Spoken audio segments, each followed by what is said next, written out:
देश में बस रहे लाखों शरणार्थियों को न्याय देने का और अधिकार देने का कार्य। जो विभाजन हुआ तब बांग्लादेश में 27% हिंदू था, 27%, आज 9% है। कहां गया? जबरन धर्म परिवर्तन कराया गया है। आतंक की फैक्ट्री जिस सोच के कारण जन्मित थी, जिस सोच के कारण चलती थी, वो सोच को पोषण करने वाला धारा 370 नरेंद्र मोदी जी ने नाबूद कर दिया। देश भर के शरणार्थी भाइयों बहनों को अपील करना चाहता हूं, ये इंडिया अलायंस है, कांग्रेस और उनके साथी गुमराह करेंगे, मत डरना। गुजरात भर से कई जिलों से आए हुए शरणार्थी अब तक कहलाते थे, आज से भारत माता के परिवार में आप लोग शामिल हो जाएंगे। ऐसे मेरे प्यारे भाइयों और बहनों, आप सभी का स्वागत है। मित्रों, आज मेरे जैसे समाज जीवन के कार्यकर्ता के लिए एक बहुत भावुक क्षण है, क्योंकि ये सीए सिर्फ देश के लाखों लोगों को, देश में बस रहे लाखों लोगों को नागरिकता देने का कार्यक्रम नहीं है। सीए देश में बस रहे लाखों शरणार्थियों को न्याय देने का और अधिकार देने का कार्यक्रम। और पास्ट में भारत सरकार, जो कांग्रेस पार्टी और इनके साथियों ने चलाई, इनकी तुष्टीकरण की नीति के कारण सन 47 से लेकर 2014 तक जो लोग देश की शरण में आए, उनको अधिकार नहीं मिला, इनको न्याय नहीं मिला। उनकी प्रताड़ना पड़ोसी देशों में तो हुई, क्योंकि वो हिंदू थे, जैन थे, बौद्ध थे, सिख थे, मगर उनकी प्रताड़ना अपने देश में भी हुई, यहां पर भी हुई। लाखों करोड़ों लोग, 3-3 पीढ़ियां हो गई, न्याय के लिए तरसते रहे, मगर एक इंडिया अलायंस की तुष्टीकरण की नीति ने इस शरणार्थियों को न्याय नहीं दिया। और भारतीय जनता पार्टी के नेता नरेंद्र मोदी जी ने इनको न्याय देने का। मैं आज सीए के बारे में थोड़ा डिटेल बताना चाहता हूं कि सीए क्यों लाना पड़ा। किसी भी देश का विभाजन धर्म के आधार पर नहीं होना चाहिए, मगर भारत का विभाजन आजादी लेते वक्त धर्म के आधार पर किया गया। और जब भारत का विभाजन धर्म के आधार पर किया, तब भयानक दंगे हुए, स्वाभाविक था होंगे, मगर विजुलाइज नहीं कर पाए। अभी अभी 14 अगस्त को ही पूरे देश ने विभाजन विभीषिका दिन मनाने का काम किया है। भारत के करोड़ों लोग ये भूल नहीं सकते कितनी पारावार वेदना जो हिंदू, बौद्ध, सिख, जैन पाकिस्तान, अफगानिस्तान, बांग्लादेश में रहते थे, उनको सहन करनी पड़ी। हम नहीं भूल सकते। परिवार के परिवार उजड़ गए, करोड़ोंपति, अरबोंपति हमारे गांधीधाम में रोड पर आकर सब्जी बेचने के लिए मजबूर हो गए। इससे ज्यादा अत्याचार पूरे दुनिया में कहीं नहीं। और उस वक्त विभाजन का फैसला तो किया, मगर जब ये परिणाम आने लगे, कांग्रेस के सभी नेताओं ने वादा किया था कि पड़ोसी देशों से जो शरणार्थी आते हैं, हिंदू आते हैं, बौद्ध आते हैं, सिख आते हैं, जैन आते हैं, उनको नागरिकता दी जाएगी। आपको भारत अपने यहां स्वागत करेगा। करना भी चाहिए था। बड़ा उचित निर्णय कांग्रेस के नेताओं ने लिया था, मगर जैसे जैसे चुनाव आया, वो निर्णय से मुकरते गए। सन 47 में किया हुआ वादा, 48 में किया हुआ वादा, 50 में किया हुआ वादा, जवाहरलाल नेहरू ने किया हुआ वादा, महात्मा गांधी का आह्वान, वो सब भुला दिया गया। क्यों? क्योंकि उनको लगा कि इनको नागरिकता देंगे तो हमारी वोट बैंक नाराज हो जाएगी और तुष्टीकरण के कारण ये लाखों करोड़ों लोगों को नागरिकता से वंचित रहना, इससे बड़ा कोई पाप नहीं हो सकता, इससे बड़ा कोई पाप नहीं। वो वहां से भाग कर आए, प्रताड़ना झेल कर आए, अपना परिवार कई लोगों ने गंवाया, कई माताओं बहनों के साथ अत्याचार किए गए, करोड़ों की संपत्ति छोड़कर आए और यहां आए, यहां उनको नागरिकता भी नहीं दी।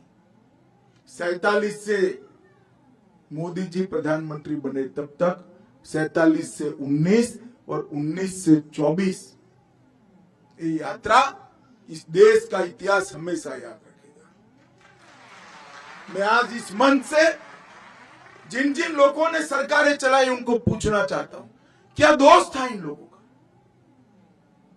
जो अपनी बहन बेटियों को बचाने के लिए आए, अपनी संपत्ति को, अपने धर्म को, अपने सम्मान को बचाने के लिए आए, वो क्यों भारत के नागरिक नहीं बन सकते? एक और तो सीमा से आपने घुसपैठ कराई, करोड़ों घुसपैठियों को आने दिया, अवैध रूप से उनको नागरिक बना दिए, और जो कानून को मानते हैं, आपको एप्लीकेशन की, उनको कहते हैं कानून में इसकी जगह नहीं है। कानून लोगों के लिए होता है, कानून के लिए लोग नहीं होते। हमने 2014 में वादा किया था कि अगर भारतीय जनता पार्टी को मैंडेट मिला तो हम सीए लाएंगे और 2019 में हम सीए लेकर आए। और करोड़ों हिंदू, करोड़ों जैन, बौद्ध, सिख जिनको न्याय नहीं मिला था उनको न्याय देने की शुरुआत हुई। मैं आज इस मंच से स्पष्टता से कहना चाहता हूं, मैं काफी समय चुप रहा हूं। ये कानून पारित हुआ था 19 में। 19 में कानून पारित होने के बाद भी सबको भड़काया गया कि इससे मुसलमानों को अन्याय होगा, मुसलमानों की नागरिकता चली जाएगी। मैं आज फिर से स्पष्ट करना चाहता हूं मेरे मुस्लिम भाइयों बहनों के लिए, ये कानून में किसी की नागरिकता लेने की कोई प्रोविजन नहीं है। ये कानून नागरिकता देने का कानून है। अभी हमने दी, इनके चेहरे देखिए, हमारे ही देश के लोग हमारे ही देश में निराश्रित बनकर रह गए। इससे बड़ा दुर्भाग्य और विडंबना क्या हो सकती है? इतने सालों तक ये तुष्टीकरण की नीति के कारण ये नहीं हो पाया था। नरेंद्र मोदी जी ने 19 में कानून लाने का फैसला दिया और मुझे संसद में वो कानून को पारित करने के लिए रखने का सौभाग्य। 19 में कानून पारित होते हुए भी आज 188 परिवार यहां खुशहाल खड़े हैं। क्यों नहीं मिला भाई 19 से 24? आपको देश में दंगे कराए गए, अल्पसंख्यकों को भड़काया गया। और मैं आज स्पष्टता के साथ कहना चाहता हूं, ये अफवाहें फैलाई गई थी सीए की कानून से किसी की नागरिकता नहीं जाती। हिंदू, बौद्ध, सिख, जैन जो शरणार्थी मेरे भाई बहन आए हैं उनको नागरिकता और सम्मान देने का कार्यक्रम है, अधिकार। और आज भी कुछ राज्य सरकारें हैं जो लोगों को गुमराह कर रही। मैं आज मंच से देश भर के शरणार्थी भाइयों को कहता हूं कि आप बेझिझक एप्लीकेशन करिए, नागरिकता प्राप्त करिए, आराम से करिए। इससे पास्ट में अगर आपकी नौकरी है तो वो चालू रहेगी, आपका मकान है वो आपके नाम पर ही रहेगा, आपके सारे काम जो है वो रिट्रोस्पेक्टिव इफेक्ट से सुधारने। इसमें कोई क्रिमिनल केस का प्रोविजन नहीं, सबको पार्डन दिया गया है। और पार्डन इसलिए लिया है कि सरकार के कारण ये देरी हुई, आपके कारण नहीं हुई।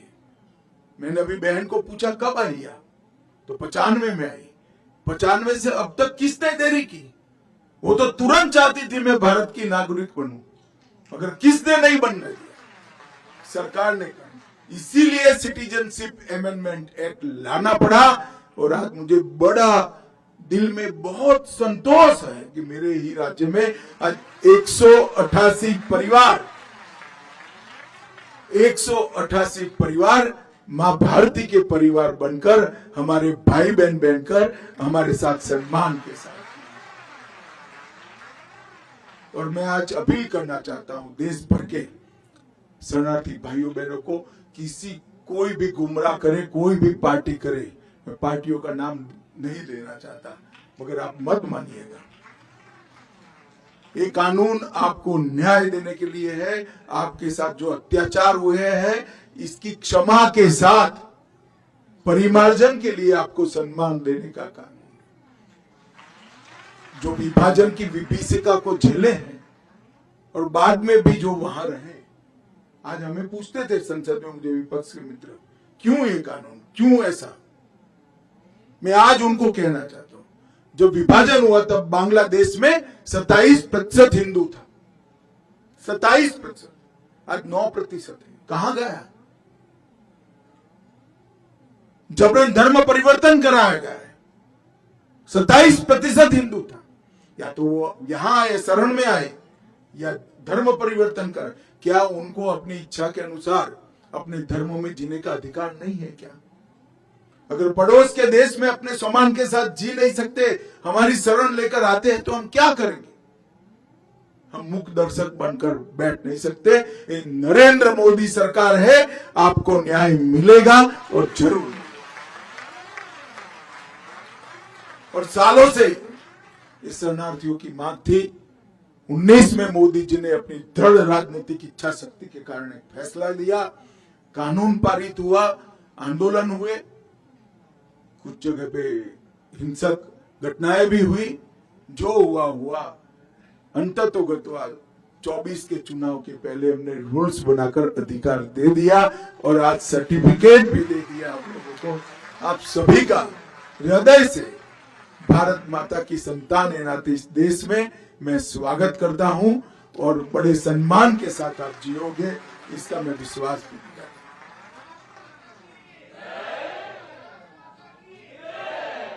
मित्रों, नरेंद्र मोदी जी जब भारतीय जनता पार्टी ने उनको देश के प्रधानमंत्री पद के उम्मीदवार के रूप में नामित किया, तब मोदी जी ने इस देश की जनता को कहा था कि इस देश का लोकतंत्र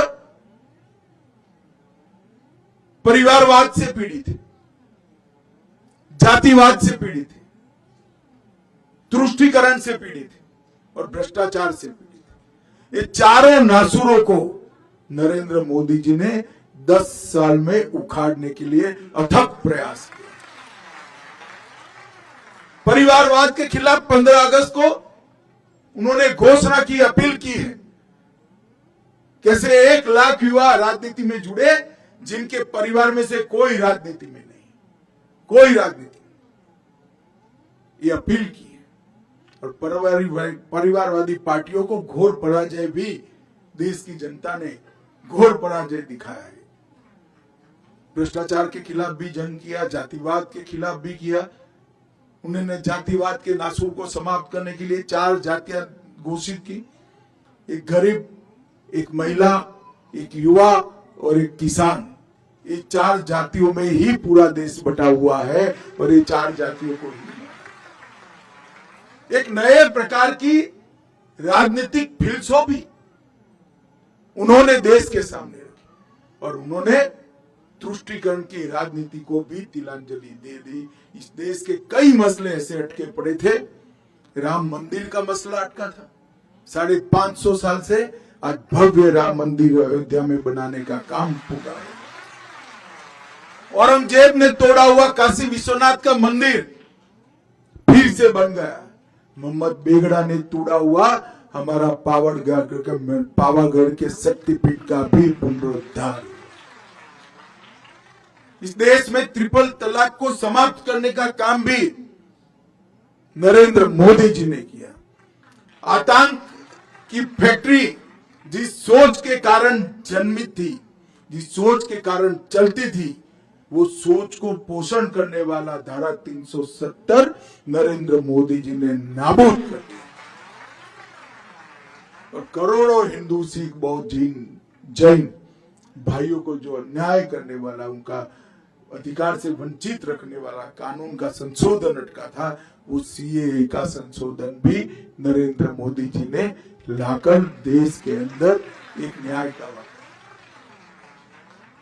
मैं अंत में फिर से एक बार देश भर के शरणार्थी भाइयों बहनों को अपील करना चाहता हूं, ये इंडिया अलायंस है, कांग्रेस और उनके साथी गुमराह करेंगे, मत डरना।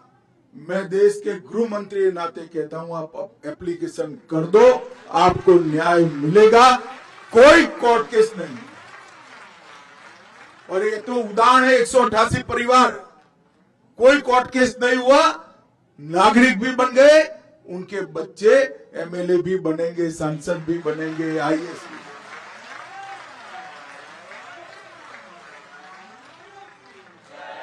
जो लोग गुमराह कर रहे हैं उनको मालूम होना चाहिए कि आप इनके साथ अन्याय कर रहे हो। आप में तो हिम्मत नहीं थी वोट बैंक के कारण कानून लाने की, मोदी जी लाए हैं, कम से कम इसका इम्प्लीमेंटेशन करने के लिए हमारा समर्थन करें।